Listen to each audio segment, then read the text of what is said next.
오늘 여러분들에게 에스더 4장 16절 말씀을 본문으로 봉독해 드렸습니다. 이 말씀을 본문으로 해서 죽으면 죽으리라 라고 하는 제목의 말씀으로 여러분과 같이 은혜를 나누고자 합니다.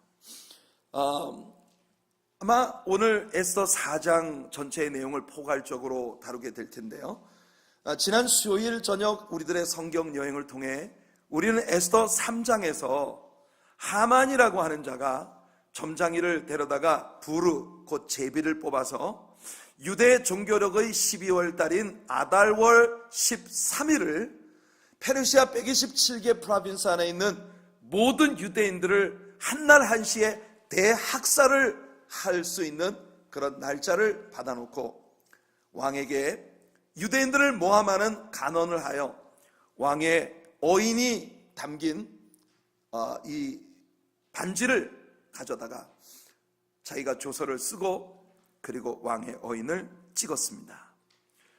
아달월 13일 유대 종교력으로 12월 13일에 모든 페르시아 경내에 있는 유대인들을 남녀노소를 불문하고 모든 유대인들을 한시에 대학살을 하겠다는 법이 온 페르시아에 반포된 것입니다. 자, 이제 이 사건이 어떻게 전개되는지를 우리가 먼저 한번 살펴보겠습니다. 에스더 4장 1절로 3절까지 말씀을 보시면, 모르드게가 이 모든 일을 알고 자기의 옷을 찢고 굵은 베옷을 입고 죄를 뒤집어 쓰고 성중에 나가서 대성통곡하며 대궐 문 앞까지 이르렀으니 굵은 베옷을 입은 자는 대궐 문에 들어가지 못함이라. 왕의 명령과 조서가 각 지방에 이름에 유다인이 크게 애통하여 금식하며 울며 부르짖고 굵은 베옷을 입고 죄에 누운 자가 무수하더라. 유대인들의 통곡이 시작되었습니다. 아수에로의 학살 명령에 이 괴팍한 폭군 크셀크세스의 학살 명령에 온 페르시아의 영향권 아래에 있는 127개 프로빈스의 유대인들이 동시에 하나님 앞에 통곡을 시작합니다. 특별히 아하수에로의 궁궐이 있는 수산 성내에 있는 모든 유대인들이 심히 통곡을 하고 있습니다. 이 유대인들이 이렇게 애통하며 통곡을 할 수밖에 없는 명백한 이유들이 있죠. 무엇보다도 하만이라는 사람의 존재입니다. 모든 유대인들의 생명이 지금 하만에게 달려있는데, 이 하만이라고 하는 자는 적그리스도의 예표로서 아주 선명하게 포악한 그런 폭군의 모습을 보이고 있는 자입니다. 모르드게 때문에 하만은 유대인들에 대한 분노가 날이 갈수록 높아가고 있습니다. 이 하만이라는 자는 수산궁의 제2의 실력자로 떠오르고 있기 때문에 이와 같은 하만이라고 하는 자의 존재가 유대인들의 가슴을 턱 막고 있습니다. 게다가 페르시아 왕이 내린 조서의 특성이 유대인들의 운명이 더욱 확정적인 것으로 보이게 만들고 있습니다. 여러분, 당시 페르시아 왕은 그 어인이 찍힌 조서를 반포했을 때 그 내용을 어느 누구도 변개할 수 없고, 심지어 그 조서를 내린 왕 자신도 그 내용을 변개할 수 없다는 것이 페르시아의 법입니다. 우리는 그 신뢰를 이미 보지 않습니까? 지난 주일 아침 설교에서 우리가 들었던 대로 아수에로의 왕비였던 와스티를 폐위시키는 조서가 내려지고 난 후에 왕이 전쟁에 패전하고 돌아와 4년 후 자신의 왕비가 그립고 보고 싶은 마음이 있었지만 이 왕은 그 왕비를 다시 찾을 수가 없었습니다. 이것이 페르시아의 왕이 내린 법인 것입니다. 그러니 이미 유대인들을 12월 13일에 학살하라고 하는 이 명령이 떨어진 이상 왕이라도 이 명령을 바꿀 수가 없는 상황이 되었던 것입니다. 길이 하나 있긴 있어요. 그건 앞에 내렸던 조서를 완전히 무시할 수 있을 만큼의 더 큰 권세가 담긴 새 법령이 반포되어지는 길 이외에는 길이 없는 것입니다. 하지만 이 크셀크세스라는 자가 누굽니까? 풋볼공처럼 어디로 튈지 알 수 없는 이 포악한 성격의 괴인이 그의 앞서 내린 조서를 뒤집을 새 조서를 내려줄 리가 만무하다는 것이 유대인들의 생각이었습니다. 뿐만 아니라 당시 유대인들의 신분은 그들이 바벨론에 처음 잡혀갔을 때부터는 다소 자유함을 얻고 있지만 여전히 포로의 신분이었기 때문에 그들은 자기들 마음대로 페르시아 경내에서 밖으로 여행을 할 수도 없는 그런 상황에 있었던 것입니다. 여러분, 아마 이때야말로 이 유대인들은 고레스 왕과 아닥사스다 왕이 명령을 내려 모든 페르시아에 있는 유대인들 가운데 원하는 자들은 예루살렘으로 다 돌아가도 좋다는 포고령이 떨어졌을 때 1차, 2차 귀환대와 함께 예루살렘으로 돌아가지 않은 것을 크게 후회하고 있었을지도 모르겠습니다. 틀림없이 하나님께 순종하지 않은 삶, 하나님을 섬기고 성전을 재건하고 그 성전으로 이스라엘을 회복하라는 하나님의 명령에 순종하지 않은 것에 대한 후회가 큰 아픔으로 그들에게 다가왔을 것입니다. 한 가지 흥미로운 것은 온 페르시아의 유대인들이 아수에로가 내린 이 조서에 대해서 알고 있고 또 그 일로 말미암아 크게 통곡을 하고 있는데 오히려 아수에로의 곁에 있는 왕비 에스더는 이 사건에 대해 아무것도 알지 못하고 있었다는 것입니다. 에스더는 모르드게가 베옷을 입고 궁궐문 앞에 앉아 곡을 하고 있다는 이야기를 들었습니다. 깜짝 놀랐습니다.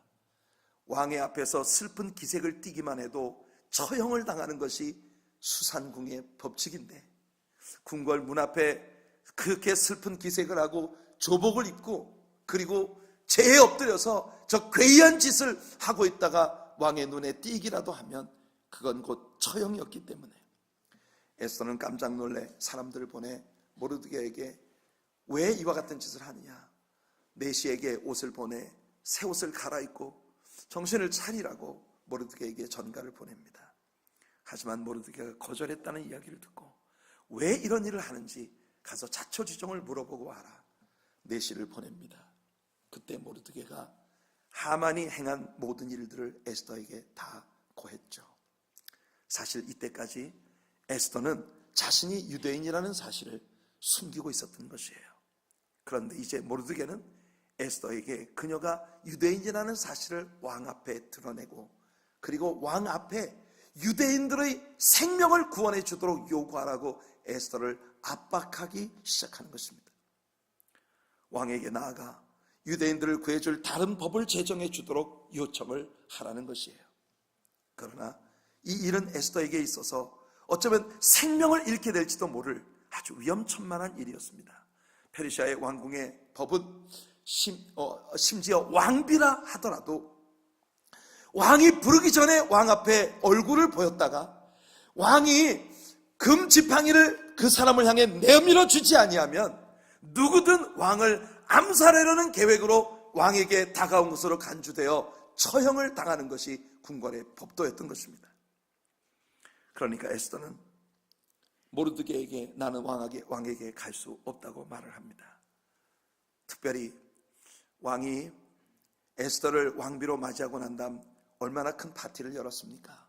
온 수산궁에 있는 사람들에게 즐거운 파티를 열고 페르시아 127개 프로빈스에 있는 모든 백성들에게 텍스를 면제해주고 그리고 자기가 왕비를 얻은 날을 국경일로 반포하고 모든 사람들에게 즐기라고 법석을 떨어놓고는 이 일이 지나고 나자 한 달 동안이나 에스더를 한 번도 찾지 않는 이 괴이한 크셀크세스가 왕이 부르지도 않았는데 왕 앞에 에스더가 얼굴을 보였다가는 곧 죽음을 당할 기 십상이라는 걸 생각하고 에스더는 못하겠다고 말을 한 것입니다.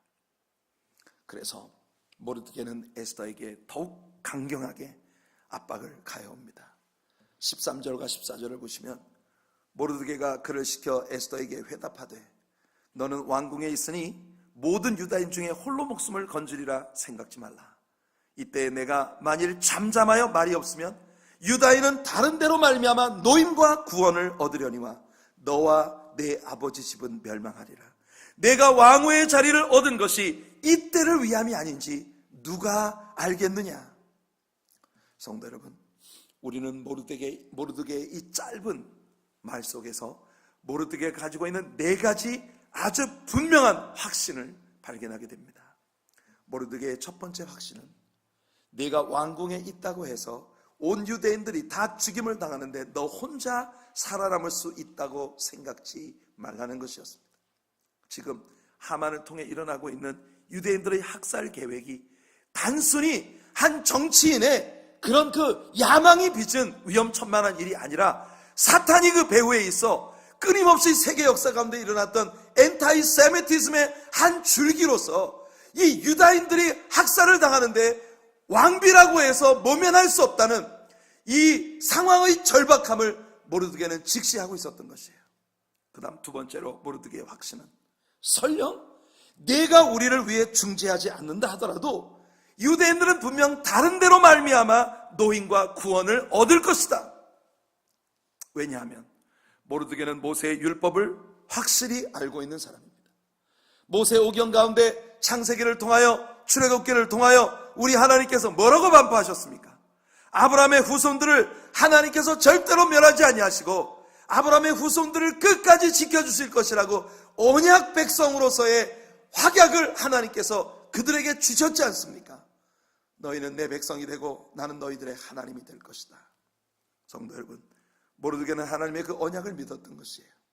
네가 아니어도 하나님은 어떤 방법으로든 우리 민족을 구원하실 것이다 라고 하는 확신을 그는 갖고 있었다는 것입니다. 그리고 세 번째로 모르드게의 또 하나의 확신은 에스더가 만일 자기에게 주어진 사명을 감당치 않으면 너와 내 아비 집은 멸망하리라는 것이에요. 생각해 보세요. 하나님께서 에스더를 이 중요한 때에 이 중요한 위치에 세우신 것은 사실입니다. 우리는 지난주에 에스더가 왕비가 된 것이 철저히 하나님의 섭리 가운데 된 일이라는 걸 배웠죠. 그런데 만일 에스더가 자신에게 주어진 사명을 외면한다면 어떻게 하나님 앞에 서겠느냐는 것이에요. 우리는 사명 때문에 사는 사람들입니다. 사명이 아직 남아있기 때문에 우리는 이 땅에서 호흡하고 있는 것이고 하나님이 시키신 모든 일들이 마치는 날 우리는 하나님께 부름을 받을 것입니다. 모르드게는 그걸 확신하고 있는 거예요. 마지막으로 모르드게의 믿음을 잘 나타내주는 이야기가 여기 나옵니다. 내가 왕후의 위를 얻은 것이 이때를 위함이 아닌지 누가 알겠느냐? 내가 왕비가 된 것이 이때를 위한 것이 아니라고 누가 장담할 수 있겠느냐? 그것이 모르드게의 선언입니다. 우리의 삶에 되어지는 모든 일들이 하나님의 뜻을 담고 있다는 확신을 그는 갖고 있는 것이에요. 사랑하는 성도 여러분, 모르드게가 이와 같이 에스더를 압박해오자 마침내 에스더의 결정이 여기에 선포됩니다. 그게 바로 오늘 우리들의 본문이죠. 죽으면 죽으리라. 이것이 에스더가 모르드게의 압박 가운데에서 하나님 앞에 스스로 결단한 그녀의 결심이었습니다. 오늘 우리들의 본문은 이렇게 말합니다. 당신은 가서 수산에 있는 유다인들을 다 모으고 나를 위하여 금식하되 밤낮 3일을 먹지도 말고 마시지도 마소서. 나도 나의 시녀와 더불어 이렇게 금식한 후에 규례를 어기고 왕에게로 나아가리니 죽으면 죽으리이다 하니라. 먼저 에스더는 수산에 있는 모든 유대인들의 기도의 지원을 요청합니다. 3일 동안 자기를 위해 금식 기도를 해달라는 것입니다. 뿐만 아니라 자신도 자신의 시녀들과 함께 3일을 금식하고 난 후에 페르시아 왕궁의 규례를 어기고 목숨을 담보로 하여 왕이 앞으로 나아가겠다는 것입니다. 예수님께서는 우리가 인생 살아가면서 특별히 영적 전쟁을 마주치게 될 때 기도와 금식으로 이 모든 것들을 준비해야 할 필요가 있다는 것을 가르쳐 주셨습니다. 예수님이 제자들과 함께 기도하러 산에 올라가셨을 때에 제자들은 예수님께서 변모하시는 모습을 보았습니다. 바로 이것이 변화산이라 일컬어지는 그 산에서의 일이었죠. 아무리 빨래를 잘해도 그렇게까지 희게 만들 수 없을 만큼 빛나는 광채를 가진 흰 옷을 입은 모습으로 변모되신 예수님이 하늘에서 내려온 모세와 엘리야와 함께 이제 예루살렘에 올라가셔서 예수님이 십자가에 못 박혀 죽으실 것에 대하여 함께 의논을 하시는 모습을 제자들이 곁에서 지켜보고, 그리고 예수님이 제자들과 함께 산에서 내려오십니다. 산 아래에 내려왔더니 제자들에게 한 아비가 와서 소란을 피우고 있었습니다. 무슨 일이 하면, 여러분, 한 아들이, 이 사람의 아들이 귀신 들려서 간질을 하고 벙어리가 된 상태에 있었습니다. 벙어리 되고 간질병 귀신 들린 이 아들을 제자들에게 데리고 와서 고쳐달라고 했지만 제자들이 그를 고쳐주지 못했습니다. 예수님께서 제자들의 믿음 없음을 꾸짖으시고 그리고 귀신을 명령하셔서 그 아이에게서 귀신이 떠나갔습니다. 그 아이가 고침받는 것을 보자 제자들이 예수님께 여쭙습니다. 마가복음 9장 28절과 29절 말씀이에요. 집에 들어가심에 제자들이 조용히 묻자오되 우리는 어찌하여 능히 그 귀신을 쫓아내지 못하였나이까? 이르시되 기도 외에는 다른 것으로는 이런 종류가 나갈 수 없느니라. 여러분, 동일한 사건을 마태가 다룰 때에는 마태가 여기에 기도와 금식 외에는 이런 유가 나갈 수 없느니라 라고 예수님이 말씀하셨다고 말하고 있습니다. 기도와 금식. 에스더는 이렇게 기도와 금식으로 하나님의 위대한 역사가 나타나기를 준비하고 그리고 나아가는 것입니다. 죽으면 죽으리라. If I perish, I perish. If I die, I die. 에스더의 선언이었습니다. 죽으면 죽을 것이다. 어떠한 결과가 자신에게 초래된다 하더라도 하나님이 주신 사명을 감당하기 위해 하나님 앞에 서겠다고 하는 고백이죠. 역사의 주관자 되시는 하나님을 믿는 사람이라면 누구나 이런 믿음을 가져야 합니다. 성도 여러분, 오늘 하나님께서 저와 여러분들에게 이런 믿음을 허락해 주시기를 예수님 이름으로 축원해 드립니다. 저는 하나님께서 다윗을 사랑할 수밖에 없었던 이유를 하나님 말씀을 공부하며 여러분과 같이 나눈 기억을 갖고 있습니다. 다윗이 하나님 앞에서 하나님 기쁘시게 못하는 일들이 많았어요. 그렇지만 끝내 하나님은 다윗을 내 마음에 합한 자라 하셨고 다윗은 정말 미워할 수 없는 하나님의 아들이었습니다. 그 이유를 우리에게 명백히 보여주는 사건이 바로 인구조사로 말미암은 범죄로 하나님께서 하나님의 징계가 이스라엘 땅에 쏟아질 때, 유다 땅에 쏟아질 때 다윗에게 세 가지 중에 하나를 선택하라고 하셨을 때 다윗의 결정입니다. 우리가 이미 성경에서 배운 대로 나는 하나님의 손에 빠지고 사람의 손에 빠지지 않기를 원하나이다. 이것이 그의 결정이었습니다. 여러분, 이렇게 말하실 수 있습니까? 이것은 하나님을 향한 철저한 사랑과 신뢰를 가진 사람만이 할 수 있는 고백이죠. 죽더라도 나는 하나님의 손에서 죽겠습니다. 오늘 에스더가 고백하고 있는 죽으면 죽으리라는 고백은 바로 이런 의미의 고백이었던 것입니다. 사랑하는 성도 여러분, 여러분들도 다윗처럼, 우리들 모두가 다윗처럼 우리 죽어도 하나님의 손에서 죽을 것입니다. 그렇게 결단할 수 있는 믿음이 우리들 모두에게 있기를 예수님 이름으로 축원해 드립니다. 예수님이 그렇게 말씀하십니다. 몸은 죽여도 영혼은 능히 죽이지 못하는 자들을 두려워하지 말고 오직 몸과 영혼을 능히 지옥에 멸하실 수 있는 이를 두려워하라. 성도 여러분, 우리가 하나님 한 분을 진정으로 두려워한다면 달리 이 세상의 그 무엇도 두려워할 이유가 없다는 걸 예수님 분명히 하시는 거예요. 바울 사도는 바로 이와 같은 믿음을 분명히 가진 자였습니다. 그렇기 때문에 그는 고백합니다. 내 안에 사는 것이 그리스도니 죽는 것도 유익함이라. 사랑하는 성도 여러분, 삶과 죽음이란 별거 아닙니다. 제가 저희 어머님 세상 떠나시는 모습에 대해 여러분들에게 말씀을 드렸습니다. 바로 얼마 전까지 어머니께서 제게 보내신 카톡 메시지들을 계속 읽었어요. 나이 90 노인네가 미국에 있는 사랑하는 아들에게 아침마다 저녁마다 카톡으로 메시지를 보내시는 모습을 생각해 보십시오. 그 글 속에는 정말 연인처럼 사랑하는 그런 아들을 향한 어머니의 애절한 사랑의 이야기들이 가득합니다.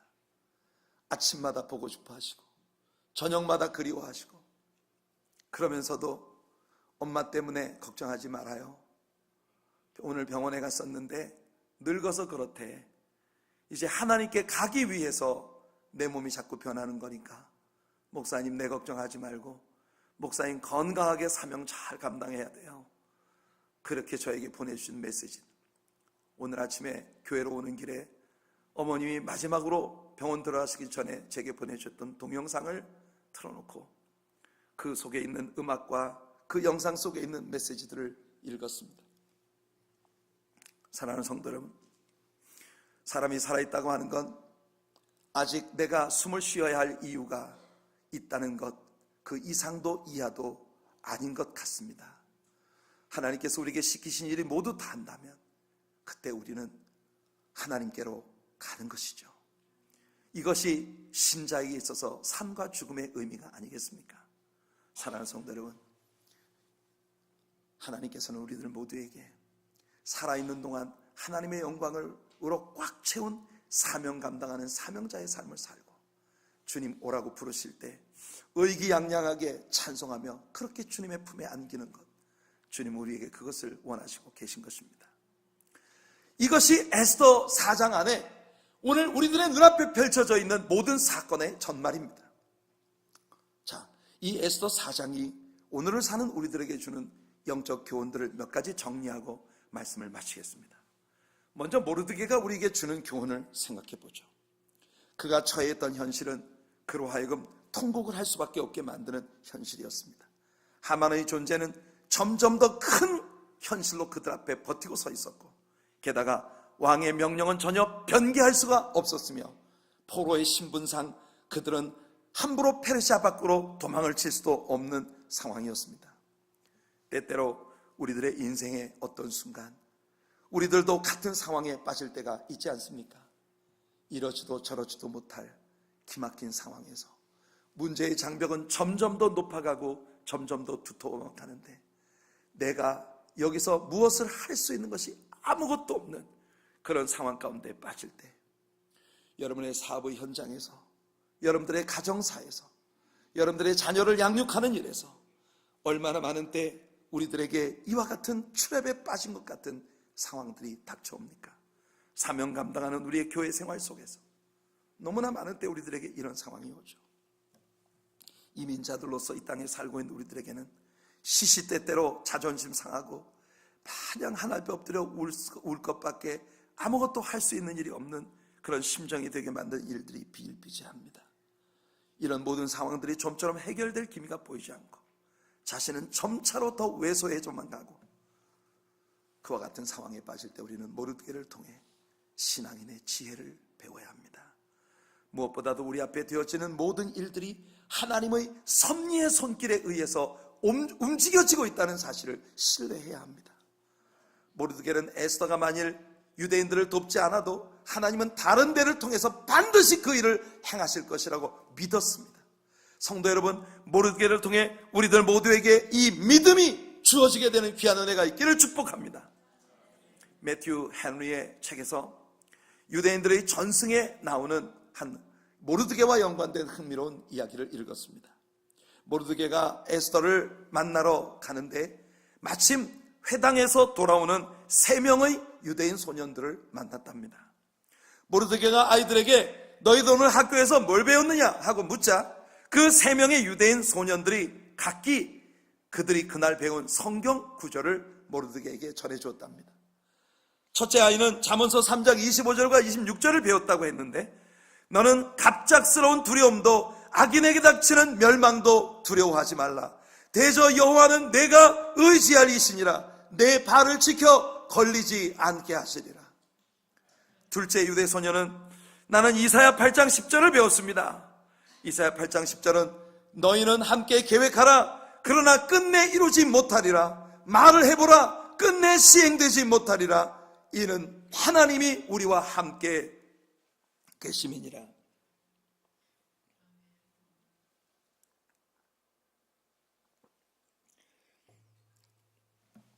원수들아, 너희들이 아무리 함께 모략을 꾸미고 함께 아무리 함정을 파봐라. 너희들이 입으로 아무리 사악하고 포악한 말들을 내뱉어 보아라. 너희들의 입의 말들은 아무것도 시행되지 못할 것이고 너희들이 계획하는 그 모의는 끝내 이루지 못할 것이다. 하나님이 우리와 함께 계시기 때문에. 그리고 세 번째 유대인 소녀는 이사야 46장 4절을 배웠다고 얘기했답니다. 너희가 노년에 이르기까지 내가 그리하겠고 백발이 되기까지 내가 너희를 품을 것이라. 내가 지었은 즉 내가 업을 것이요 내가 품고 구하여 내리라. 성도 여러분, 하나님이 여러분을 지으셨습니다. 그러니 하나님이 여러분을 업어주실 것이고 하나님이 여러분을 품어주실 것이고 어떠한 상황에서도 하나님이 여러분을 구하여 내실 것입니다. 이 세 명의 유대인 소년들의 말을 듣고 하나님의 말씀으로부터 용기 백배하여 에스더에게 그는 이와 같은 압박을 가할 수 있었다는 것입니다. 글쎄요, 유대인들의 설화 가운데 나오는 이 전승이 어느 정도의 사실성을 갖고 있는지는 모르겠지만 분명히 우리에게 주어지는 교훈은 하나님의 말씀을 깊이 할 때 말씀은 저와 여러분들에게 상황을 뛰어넘는 용기와 믿음의 격려를 주신다는 것이 아니겠습니까? 에스더도 우리들에게 중요한 교훈을 주었습니다. 죽으면 죽으리라. If I perish, I perish. 에스더가 왕의 앞에 나아가는 것은 어쩌면 죽음을 의미하는 것이었겠죠. 하지만 그녀는 죽어도 하나님의 손에서 죽겠다는 믿음을 가지고 금식하고 나아갔습니다. 지금 우리에게 필요한 것이 바로 이것이 아닐까요? 금식과 기도로 우리의 모든 문제들을 하나님께 아뢰십시다. 어차피 세상의 손에 빠질 바에는 하나님의 손에 빠지겠다는 결심이 있어야 할 것입니다. 마침 내일부터 3주간 동안 연말을 보내고 연초를 맞이하는 송년 및 신년 특별 새벽 기도회가 시작이 됩니다. 여러분의 이 3주간 동안의 특별 새벽 기도의 기회는 우리가 모르드게처럼 에스더처럼 하나님 앞에 금식하고 기도하며 우리가 살아가고 있는 이 시대를 올바르게 읽고 하나님의 역사의 주인공이 되기 위해 하나님께 기도할 수 있는 절호의 기회로 하나님께서 우리에게 주신 것이에요. 여러분, 이번 3주간 동안의 특별 새벽 기도는 정말 특별한 새벽 기도가 될 줄로 확신합니다.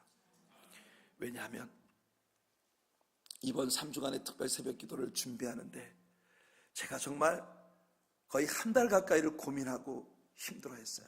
지난 2주간 동안은 잠을 거의 한숨 못 자면서 이 특별 새벽 기도 기간 중에 여러분들과 나눌 말씀을 붙들고 씨름을 했습니다. 많은 기도와 고민이 있었어요. 기도 가운데 하나님께서 주신 하나님의 마음이 있었습니다. 이번 특별 새벽 기도는 좀 특별하게 2주간 동안을 먼저 2017년 1년 동안에 매월 이 세상에서 벌어졌던 사건들 중 굵직굵직한 뉴스들을 뽑아서 그 사건들을 성경적으로 조명하며 우리가 살아가고 있는 이 시대에 벌어지고 있는 이 일들을 통해 하나님의 시간, 하나님의 뜻은 어디를 향해 가고 있는지, 우리가 어떤 상황 가운데 살고 있는지를 분석하고 함께 이 세대를 올바른 크리스천으로 올바르게 살아갈 수 있는 길을 하나님 앞에 부르짖고 기도하는 그런 시간으로 보내고자 합니다. 그리고 신년에 들어가면서 한 주간은 여러분 2018년 우리 교회의 모토는 여기 하나님의 비밀의 정원, 꽃보다 아름다운 당신을 축복합니다. 이것이 2018년 우리들의 표어입니다. 우리 한 사람 한 사람의 영혼은 모두 다 하나님의 정원에 피어난 아름다운 꽃들이에요. 여러분들은 여러분 곁에 있는 사람을 어떻게 볼지 몰라도 하나님의 눈동자 앞에서 그들은 꽃보다 귀한 이들입니다. 여러분, 저는 그 한 주간 동안을 하나님의 시각으로 우리들 한 사람 한 사람을 바라보는 그런 하나님의 시각으로 우리의 소중함을 발견해내는 그런 시간들로 보내고자 합니다. 여러분, 이번 3주간의 특별 새벽 기도 여러분들이 마음을 다해 함께 참여하며 지금 우리가 살아가고 있는 이 시대에 제가 2017년도에 이 세상에 벌어진 일들을 종합해 보니 정말 기막힌 일들이 너무나 많았습니다. 그 일들이 우리들에게 전해주는 성경적 메시지는 무엇일까요? 이번 특별 새벽 기도에 함께 하면서 여러분, 우리가 하나님 앞에 같이 기도하고 나아가는 우리들 모두가 되기를 바랍니다. 사드락과 메삭과 아벳노고가 느부갓네살 왕에 의하여 극렬히 타는 풀무 가운데 던져질 위기에 있을 때에도 그들은 외쳤습니다. 느부갓네살이여, 우리가 이 일에 대하여 왕에게 대답할 필요가 없나이다. 왕이여, 우리가 섬기는 하나님이 계시다면 우리를 맹렬히 타는 풀무불 가운데서도 능히 건져내시겠고 왕의 손에서도 건져내시리이다. 그렇게 아니하실지라도, 그리 아니하실지라도 왕이여, 우리가 왕의 신들을 섬기지도 아니하고 왕이 세우신 금신상에게 절하지도 아니할 줄을 아옵소서. 사랑하는 성도 여러분, 삶의 아픔으로 인하여 잠 못 이루십니까? 에스더와 같은 믿음을 가집시다. 사드락과 메삭과 아벳느고 같은 믿음을 가집시다. 하나님이 이 땅에서 우리의 삶을 축복하실 것입니다. 그리 아니하실지라도 영원히 내 아버지가 되시는 하나님께서 가장 좋은 것으로 우리를 채우실 것을 믿고 나아갑시다. 사랑하는 성도 여러분, 에스더는 자신이 더 이상 유대인이라는 걸 숨길 수 없었습니다. 우리가 만일 빛의 자녀라면, 우리가 하나님의 자녀라는 걸 더 이상 숨길 수 없을 것입니다. 구약의 에스더나 신약의 아리마대 요셉이나 소위 히든 크리스찬의 대표 인물들이었습니다. 그들이 주님의 사람이라는 걸 숨기고 살았던 사람들이죠. 그러나 그들에게 때가 왔을 때 그들은 그들이 하나님의 사람이라는 걸 두려움 없이 드러냈습니다. 2018년은 저와 여러분들 모두가 주님의 사람이라는 걸 만천하에 드러낼 수 있는 그런 축복의 한 해가 되기를 예수님 이름으로 축원해 드립니다. 마지막으로 에스더 4장이 사탄의 손에 의해 멸망으로 치닫고 있는 오늘의 세상에 대한 우리 신자들의 위치가 무엇인지를 극명하게 보여주고 있다는 걸 알기를 원합니다. 어떤 크리스찬들은 꼭 아수에로처럼 삽니다. 아수에로는 자기 백성들이 죽어가고 있지만 자기 혼자 희희낙낙하고 있었습니다. 에스더 3장 15절을 보니 역졸이 왕의 명령을 받들어 급히 나가며 그 조서가 도성 수산에도 반포되니 왕은 하만과 함께 앉아서 마시되 수산성은 어지럽더라. 성도 여러분, 이번 특별 새벽 기도회를 통해서 우리가 발견하게 될 것입니다. 우리가 살고 있는 세상이 얼마나 어수선한 세상인지를. 그런데 이렇게 어수선해만 가는 세상에서 크리스찬으로 우리는 무엇을 해야 할까요? 여전히 우리는 오직 자기 자신의 개인적인 복, 개인적인 안일, 그것만을 위해서 먹고 마시며 안주하는 데 급급해서야 되겠습니까? 우리 문 밖에서 벌어지고 있는 아우성, 우리 문 밖에서 어수선하게 벌어지는 이 세상의 모든 일들, 우리는 이제 무관심해서는 안 됩니다. 무관심은 무서운 죄입니다. 우리는 사사기에서 메로스 족속들이 하나님의 저주를 받은 이유가 뭘 잘못된 일을 했기 때문이 아니라 마땅히 하나님의 자녀로서 해야 할 일이 있는데 아무 일도 하지 않았던 것 때문에 저주를 받았다는 걸 우리는 배웠습니다. 성도 여러분, 더 이상 우리는 어수선한 세상에서 우리 자신의 안전만을 도모하며 안일하게 살아가는 교회와 성도들이 되어서는 안 되겠습니다. 문을 열고 밖으로 나아가 어수선한 이 세상에 주님의 복음을 외치는 하나님의 자녀들로 살아가는 우리들 모두가 되기를 예수님 이름으로 축원해 드립니다. 많은 크리스천들이 에스더처럼 자기 자신을 희생물로 내어드리면서 구원 얻지 못할 영혼들을 구원하기 위해 하나님 앞에 중보의 기도로 나아갑니다. 죽으면 죽으리라. 우리에게 주어진 사명을 감당하며 우리들 모두가 그렇게 하나님 앞에 믿음으로 외치며 나아가는 우리들 모두가 되기를 예수님 이름으로 축원해 드립니다.